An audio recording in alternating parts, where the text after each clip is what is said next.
Morning. Today we will be studying the chapter of reproduction. So we will be comparing the two modes of reproduction, asexual reproduction and sexual reproduction. So in asexual reproduction, the offspring are actually exactly identical to the parent. In asexual reproduction, the advantages are that the amount of organisms can be achieved rapidly, and the same number of organisms can be achieved. Now, there are two types of cell growth, mitosis and meiosis. Mitosis takes place in asexual reproduction, and as in mitosis, the cell division gives rise to exactly genetically identical cells. However, in sexual reproduction, meiosis is involved, as the resultant offspring are not identical to the parent.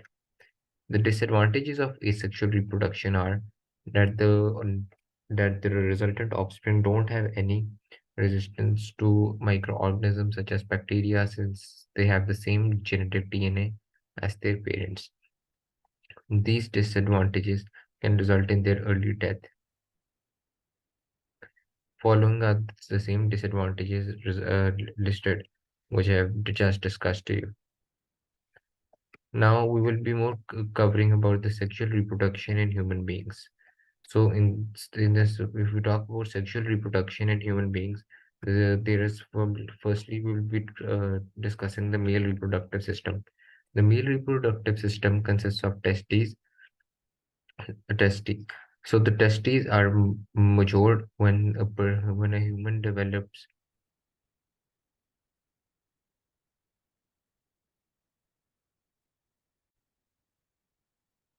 puberty. At that time, the other secondary sexual characteristics, such as the growth of hair, increase in size of larynx and voice box, increase in strength of the muscles, and there's increase in the strength of the bones. Likewise, we will be covering the different organs of the male reproductive system. So the sperm ducts only contain sperm away from the testes. The prostate gland is involved in making the sperm, and the sperm, when combined with the seminal fluid, gives rise to semen. The semen is in nutrient-rich fluid. Now the urethra, we talked about the urethra in the excretory system, that the urethra contains both urine as well as sperm, and the is involved in the ejaculation of sperm. How is it involved in ejaculation in sperm? That it is a spongy tissue which fills with blood and helps the penis to stay erect. Now we will be studying the female reproductive system. The female reproductive system consists of ovaries.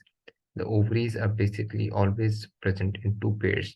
The ovaries release ova. The ova are non-motile in contrast to sperms, which are always motile and are numerous in quantity. The sperms are released in millions of numbers. However, the ova are released only in one or two.